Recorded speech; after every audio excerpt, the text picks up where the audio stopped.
welcome. There we go. You think this is a wedding, but really this is their birth in disguise. The Bible says that when a husband and wife come together, that they become one flesh. And what that word means in the Hebrew, you actually become a new person. So two independent people come together and become interdependent on one another. A new life is born, in other words. And God cares very much about this new life, and that's why He's given us success principles in His Word, the Bible, to be able to hold our hat on, so to speak, and we can have a great start in this relationship. My wife and I are going to celebrate our 26th this year, and so I would like to pass on a couple of biblical principles that we have found to create success in our own relationship. Okay?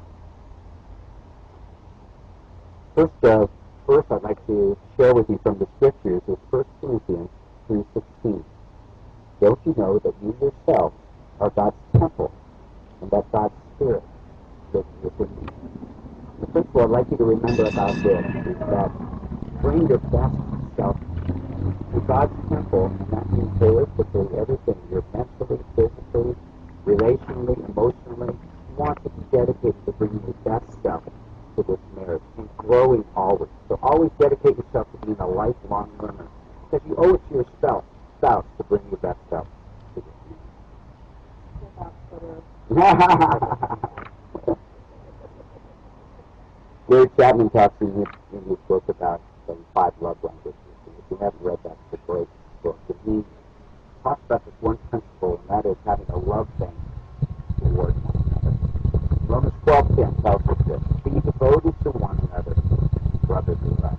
Devoted to one another. And so what I want you to do is look at that metaphor in the Scriptures of being devoted to one another as a love bank. You actually can make deposits. We also can make withdrawals. And so as we kind of rub ourselves, rub each other the wrong way, we're going to make a withdrawal out of that love bank. What you want to do is have a mindset of always having more in there, or having a good love bank deposit, so that when those inevitable withdrawals come, you always have a lot to bank on, so to speak, in your relationship. And be devoted to one another and brotherly love is to look at one another and find out, how does that person need to be loved? And Gary Chapman points out that the 5 love languages, we usually love a person the way we want to be loved. But the loving thing to do is find out how they need to be loved. Study your mate for the rest of your life to make those great deposits in your life. And the last scripture is, of course, Jesus' priorities. We always want to get our priorities straight. And Jesus gives us the ultimate priority in his Sermon on the Mount, Matthew 6:33. He says this: seek first the kingdom of God, and all these things will be given to you as well. So as you guys seek the Lord in your relationship, as you go closer to God, you will grow closer to one another.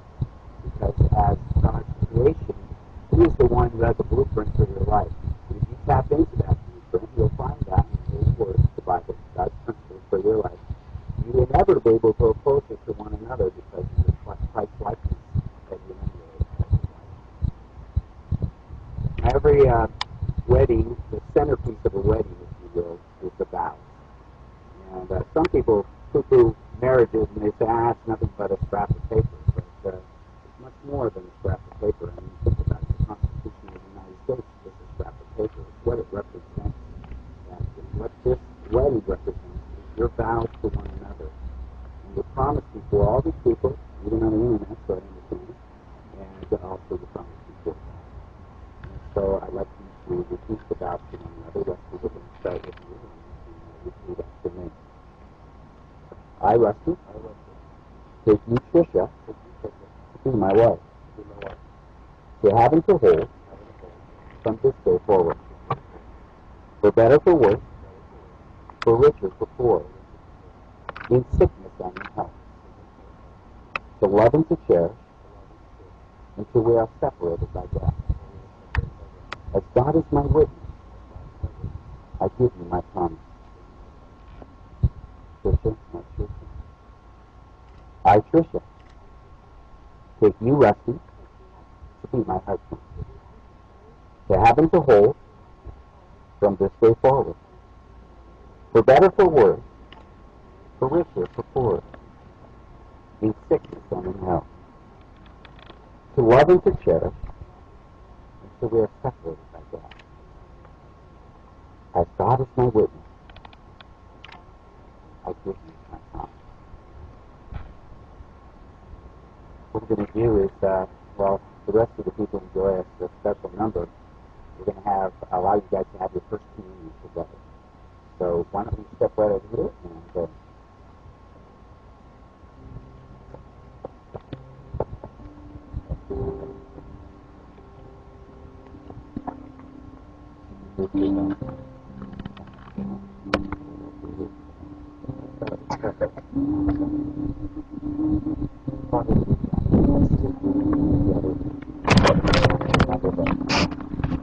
we're mindful of what you've done for us, your sacrifice on the cross, what that represents, how your broken body and shed blood enables us to have a relationship with you.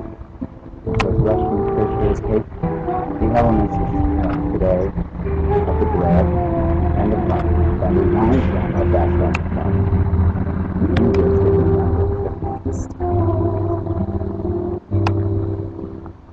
going to do is with butter.